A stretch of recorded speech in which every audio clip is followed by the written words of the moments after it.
I know you weren't here last year. When you went back and looked at film of some of the, the big runs and some of the big plays they gave up, did you kind of see a common thread that you focused on going into this year? Nope, never watched it. Really? Didn't take 1 second to watch any of the film from the past. It wasn't about that. I was more ingrained, and I've talked a little bit about it in the past, of just getting into my guys' lives, getting into them, getting a hold of the room, learning all the details of them, what makes them tick, and moving forward, what Coach McIntyre needs in the system, what Coach Luke needs in the program. So to be honest with you, my whole focus has been on the future and of what they can do, not what they didn't do in the past, if that makes sense. Jeff, before camp started, you talked about you expected a lot of competition amongst your inside backers. Did you get what you wanted out of it? Absolutely. Absolutely. Every day. And it's funny, when you walk into a room and you tell them they're going to have competition, and then you got to show them. And I think we got some attention really early in camp. I think day 3, we switched some stuff up. We changed some things up, got their attention, and I think they saw that, okay, they're serious, he's serious about the expectation and the standard in the room. And I'll tell you what, every day since the guys have, we talk about selfless brothers push each other, and they have been unbelievable to embrace that competition and to allow it to improve their game. And if you do that, you got a chance to get the maximum output out of the entire room. It's not necessarily like you had mentioned the one player. It's out of the room. And, getting them to buy into, hey, this might be the thing that you're really, really good at. You may need to work on this a little more, but guess what? I got somebody in the room that's really good at that. And it might be a 5-headed monster, 6-headed monster, however many, so to speak. But at the end of the day, it's going to be what gets the most output out of the room. And they've embraced that.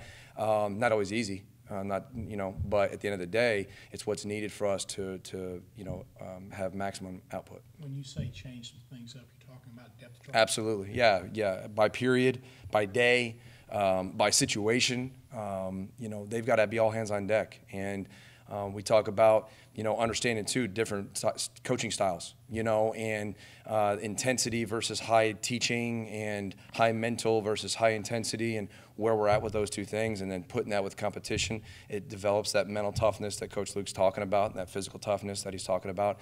But at the end of the day, that's how you get a great camp. You get the guys going day to day, drill to drill. And, I think we've done that. I think it has improved our depth.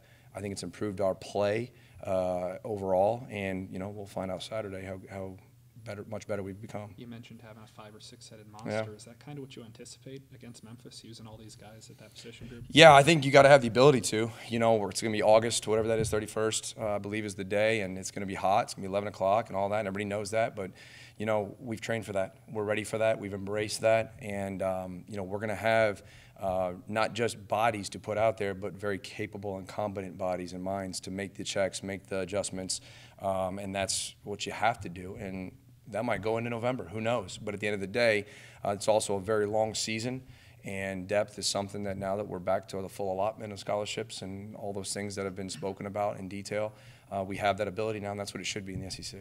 Was there a specific point in camp to where things kind of clicked with Lakia? I know it was a little unorthodox for a JUCO guy, not in the spring, but it seemed like the last week and a half or so he came on. Yeah, I think every day there's a new light bulb that goes off, so to speak, and I don't know what we're in now, day 19 of camp, and if you look at it, he just finished spring ball. He just finished 15 practices of spring ball that some of these early enrollees had.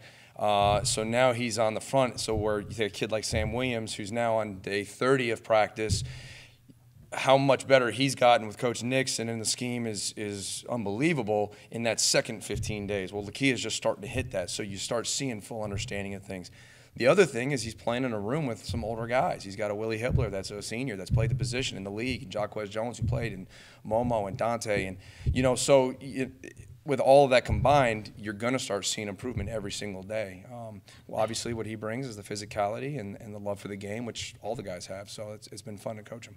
How much does it help from a coaching perspective to just be able to focus on those inside guys, knowing that you have Coach Nix with the outside backers? Unbelievable. And not just being able to focus your attention on just the two inside spots, but now you've got a coordinator with the experience of Coach McIntyre. You've got Coach Nix, Tyrone on the outside backers with so much experience, and you know, you're learning something every day from people like that. And then, you know, Charles and having his experience in this system with Coach McIntyre and Freddie, who obviously has been in and out of a 3-down front his entire career. So, I mean, and I've said it before, I mean, just the whole room and how you can feed off of each other is exciting. So, you know, you try to take bits and pieces from everybody, but to be able to dive in and really focus on those two guys, it's fun.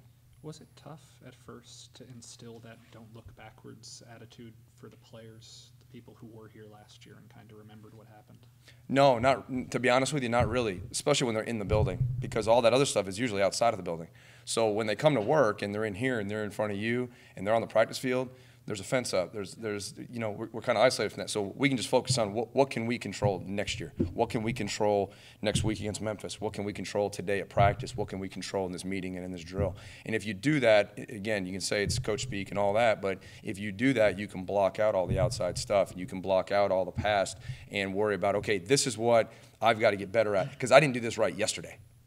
Forget 6 months ago or a year ago. I didn't do this right yesterday.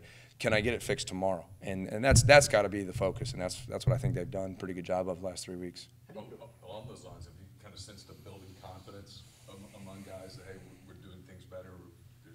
I don't think there's any question. I don't think there's any question. I think, you know, confidence in the scheme, confidence and comfort in the scheme, and yeah, you know, there's been some different positions and different angles, and that's probably the biggest thing at linebacker. Between the inside and the outside linebacker position is the angles to the ball, and early in the down, the angles of vision and sight. But at the end of the day, you know, they've embraced that, and it's been good.